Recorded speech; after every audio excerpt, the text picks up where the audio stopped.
నా పేరు కర్రాజయ్యమ్మ. ఎస్పీఎస్ఆర్ నెల్లూరు జిల్లా జలదంకి మండలం జలదంకి పిహెచ్ఎల్ పనిచేస్తున్నాను. ఆ పనిచేస్తున్నప్పుడు నాకు డాక్టర్లకి కొంచెం గొడవయ్యి ఆ గొడవ విషయంలో నేను జడ శ్రావణ్ గారిని ఆశ్రయించాను. అతను పెద్ద లాయర్ అని చెప్పారు. ఆ లాయర్ దగ్గర నేను కేసు పెడదామని వెళ్ళాను. ఎందుకంటే ఎస్సీ అట్రాసిటీ కేసు కూడా కాలేదు కాబట్టి శ్రావణ్ గారు ఏదో గొప్పగా చెప్తున్నారు కాబట్టి ఆ శ్రావణ్ గారి దగ్గర ఆశ్రయించి ఏమైనా న్యాయం చేస్తాడేమోనని ఇక్కడ గాంధీనగర్లో ఉన్నటువంటి విజయవాడలో ఆఫీస్కి వచ్చి నేను కంప్లైంట్ ఇచ్చాను. కంప్లైంట్ ఇస్తామా ఇది కేసు అవుద్ది అని అన్నారు. కానీ కేసు అవుద్దన్నప్పుడు ఎస్సీ ఎస్టీ వాళ్ళకి మాత్రం ఒక పేమెంట్ అది 50,000 తక్కువ తీసుకొని అన్నాడు. తర్వాత అదర్ క్యాస్ట్లకు అయితే ₹1,00,000 అని చెప్పారు. సరే సార్ ప్రస్తుతానికి నేను ఒక 10,000 తెచ్చుకున్నాను, 10,000 తీసుకోండి, తర్వాత నేను మిగతా 40,000 ఇంటికెళ్ళి ఫోన్ పే చేస్తానంటే అసలేం ససేమిరా ఒప్పుకోకుండా 50,000 వేసిన దాకా నేను కేసు టేకప్ చేయను అన్నాడు. సరేలని చెప్పేసి మేము ఇంటికి వెళ్ళిన తర్వాత ఆ మరుసటి రోజే 50,000 నేను ఫోన్ పే చేశాను. 50,000 ఫోన్ పే చేసిన తర్వాత కేసు టేకప్ చేయట్లేదు. నెలలు రోజులు గడిచిపోతున్నాయే తప్ప అతను కేసు ఏం ముందుకు రానివ్వట్లేదు.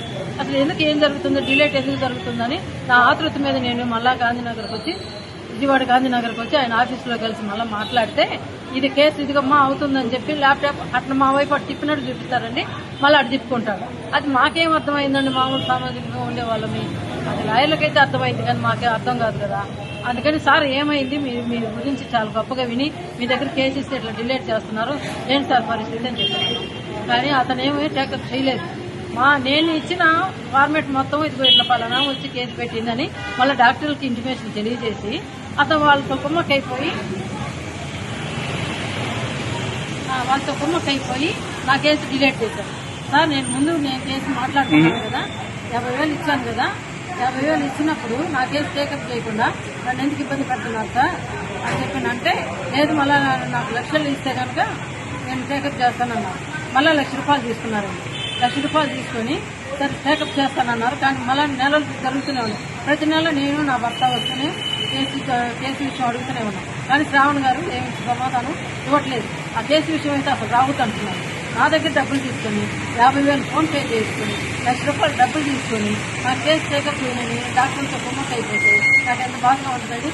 జడ శ్రావణ్ గారు చేసినంత మోసం అండి. న్యాయమే జరగలేదు. న్యాయం చేస్తానని అన్యాయమే చేశారు. న్యాయం అనే మాట లేదు అతని దగ్గర, పేరుకి మాత్రం అంటాడే కానీ అది న్యాయమే లేదు. తర్వాత నేను ఎన్ని రోజులు అయినా ఎదురు చూస్తున్నాను కానీ అతను డబ్బులు అడిగినప్పుడల్లా మా దగ్గర దుర్బాబు పంపిస్తున్నారు. అతను సెక్యూరిటీ గార్డ్స్ కానీ వాళ్ళ దగ్గర ఉండే వాళ్ళు కానీ స్టాఫ్ కానీ వాళ్ళు లోపలికి సరేనని ఇంకా మా కేసు కాకపోయినా పర్లేదు సార్ ఎన్ఓసీ అన్నా ఇవ్వమని అడిగాను.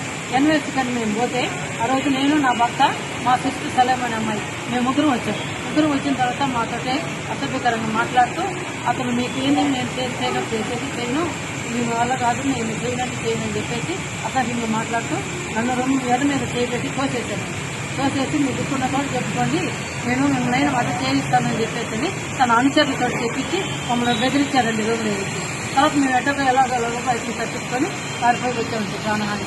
కానీ ఇట్లాంటి జగన్ శ్రావణ్ కుమార్ ఎంతమంది ఉన్నారో తెలియలేదు.